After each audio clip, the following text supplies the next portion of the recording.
ओडिशा का अनुगुल जिले के तालचेर अंचल में महानदी कोलफील्ड लिमिटेड के कई कोयला खदानें अनुगुल जिले के तालचेर क्षेत्र में स्थित हैं।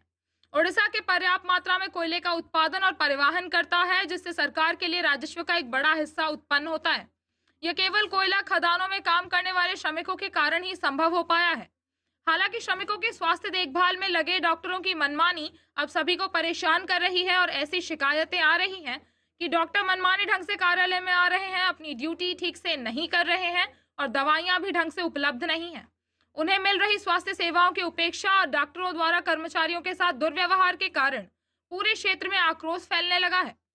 इस तरह के आरोप तालचेर कोयला खदान मजदूर संघ द्वारा लगाए गए हैं।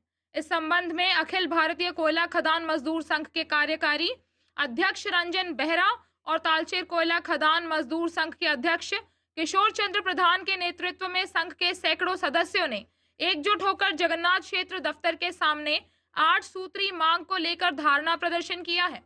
नमस्कार, मैं सुश्री पात्र, अनुगुल जिला प्रतिनिधि, फोकस भारत।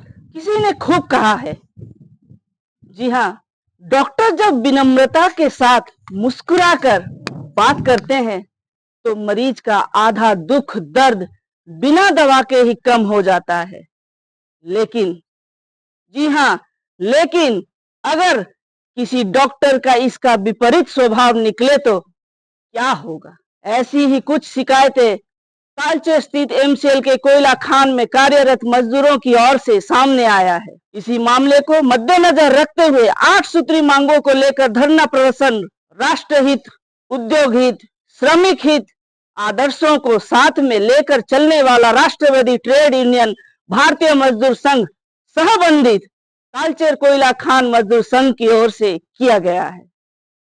आंदोलन का नेतृत्व लेने वाले अखिल भारतीय कोयला खान मजदूर संघ के कार्यकारी अध्यक्ष रंजन बेहरा एवं तालचेर कोयला खान मजदूर संघ के अध्यक्ष किशोर चंद्र प्रधान क्या कहते हैं, उन्हीं की जुबानी। मेरा नाम रंजन बेहरा, मैं अखिल भारतीय खदान मजदूर संघ का कार्यकारी अध्यक्ष हूँ और आपका महानदी कोल कंपनी का कॉर्पोरेट जेसीसी में हूँ। और अभी ठेका कर्मचारी जो यहाँ पर कॉन्ट्रैक्ट वर्कर सब काम करते हैं उनका एचपीसी वेजेस एंड उसका मॉनिटरिंग कमेटी का भी सदस्य हूँ। आप लोग आज यहाँ पर धरना प्रदर्शन किए हैं, आप लोगों का मुख्य मुद्दा क्या रहा है? देखिए, आप सब जानते हैं, आप प्रेस मीडिया का भाई बहन सब जानते हैं कि बहुत दिन लड़ाई के बाद एक यहाँ पर निर्णय हुआ कि यहाँ का जो लोकल पर्सन है उनके लिए हम एक तो गवर्नमेंट की तरफ से एक मेडिकल सुविधा के लिए एक प्रयास किए थे, वो लागू किया हुआ है। लेकिन हमको पता नहीं था कि इसमें जो मजदूर हम लोग का काम करते हैं यहाँ पर वेलफेयर फंड में जो हमारे लिए स्वास्थ्य व्यवस्था के लिए जो व्यवस्था किया हुआ था उसको बंद करके ये सब प्रयास किया जाएगा, ये हम लोग को पता नहीं था। और ये मैनेजमेंट बहुत चतुराई करके हमारा जो एनएसएस जो हमारे पास था स्वास्थ्य व्यवस्था के लिए जो व्यवस्था था उसको स्टेट गवर्नमेंट को कहीं ना कहीं लुचा छुपी करके, मैं तो बोलूंगा लुचा छुपी करके उसको हैंड ओवर कर दिया। अभी यहाँ का जो वर्कर्स है उनका स्वास्थ्य व्यवस्था के लिए एक प्रश्नवाची सृष्टि हुआ है। यहाँ का जो वर्कर्स है उनके लिए कोई सुविधा नहीं है। जो हमारा एग्जिस्टिंग एनएसएस था वो तो बंद हो गया। अभी गवर्नमेंट का जो व्यवस्था हुआ है उसमें हम लोग को जाके वहां पर ट्रीटमेंट लेना पड़ता है। ना अभी गवर्नमेंट व्यवस्था चला पा रहा है, ना एमसीएल वाला भी उसको चला पा रहा है। अभी ऐसे परिस्थिति हो गया, ना हम लोग घर का हुए ना घाट के हुए, ये परिस्थिति में हम लोग अभी आके पहुंचे। इसलिए ये आंदोलन आज हम लोग किए हुए हैं। और मैनेजमेंट तो बहुत बार हम लोग अपना डिमांड भी दिए, 10 बार हमारा मीटिंग हो चुका है। 10 बार मीटिंग होने के बाद भी मैनेजमेंट उसका ऊपर कोई सीरियसनेस नहीं दिखाया। इसे लगता है कि ये कोई ये वर्कर्स जो श्रमिक है हमारा यहाँ पर तालचेर कोल पे लगभग 21,000 श्रमिक यहाँ पर है, डिपार्टमेंटल और कॉन्ट्रैक्ट लेबर मिलकर, उनके लिए मैनेजमेंट का कोई चिंता नहीं है। मैं किशोर चंद्र प्रधान, यहाँ तालचेर कोयला खदान मजदूर संघ का सभापति के हिसाब से मैं दायित्व में हूँ। आज आप लोग धरना प्रदर्शन किए, क्यों किए? ये एक्चुअल क्या है, ये एमसीएल का रेस्पॉन्सिबिलिटी बनता है। हम लोग जो सब एमसीएल का एम्प्लॉय है उसका रेस्पॉन्सिबिलिटी यही बनता है कि हम लोग सोशल सिक्योरिटी के हिसाब से मेडिकल सुविधा मतलब देना इन लोग का सुविधा ये है उसका रेस्पॉन्सिबिलिटी।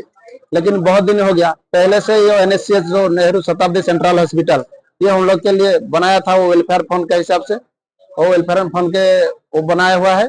और हम लोग सुविधा ले रहे थे। लेकिन क्या है, बीच में एक जो मेडिकल कॉलेज होने के लिए तालचेर में एक मेडिकल कॉलेज होगा, इसलिए हम लोग भी उसी टाइम पूछते, क्योंकि ये बड़ा मेडिकल होगा और सुविधा होगा, हम लोग को मतलब ज्यादा तकलीफ नहीं होगा जो भुवनेश्वर इधर उधर घूमने के लिए। लेकिन क्या हुआ, जब लास्टली खबर मिला कि नहीं वो NSCS को उसको हैंड ओवर कर दे रहे, वो क्या है मेडिकल में इंक्लूड हो जाएगा। उसी टाइम हम लोग, बहुत दिन हो गया हम लोग विरोध कर रहे कि क्या है, हम लोग के लिए भाई क्या कर रहे, मैनेजमेंट को हम लोग बार बार पूछ रहे जे ये हमारा जो वेलफेयर फंड का हिसाब से बनाया हुआ था मेडिकल, हम लोग आप कब दे रहे। वो लोग बोले कि उसी टाइम नहीं, हम 100 बेड या 120 बेड का एक मेडिकल, दूसरा मेडिकल हम लोग को देंगे उधर जो रीजनल हॉस्पिटल के नजदीक या रीजनल हॉस्पिटल में, वो सर्वे भी किए थे, उसी हिसाब से हम लोग देंगे।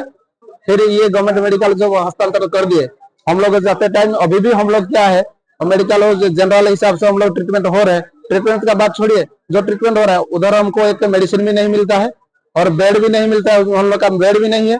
और हम लोग जो रेफर पहले कर रहे थे, हम लोग खुद ठीक है अगर ये इधर नहीं हो रहा है तो रेफर में हम लोग कोई भुवनेश्वर कोई कटक इधर जाके ट्रीटमेंट हो रहा था। लेकिन बीच में क्या हुआ, अभी हमारा जो CMS है अभी एक चिट्ठी ऑर्डर निकाल दिया कि कोई स्पेशलिस्ट के बिना पूछ के वो नहीं करेगा। लेकिन क्या है, दुख के बात बोलना पड़ता है, जो कैजुअलिटी में जाएगा, मान लीजिए इधर स्पेशलिस्ट वो नजदीक में रह रहा है, क्वार्टर में रह रहा है, उसका रेस्पॉन्सिबल होता है कोई अगर आता है तो कम से कम वो जाके ज्वाइन करेगा, वो देखेगा, ट्रीटमेंट करेगा रात को इमरजेंसी केस में। अगर नहीं होता है फिर भी वो रेफर होता है, ठीक है हम लोग भी मानते हैं।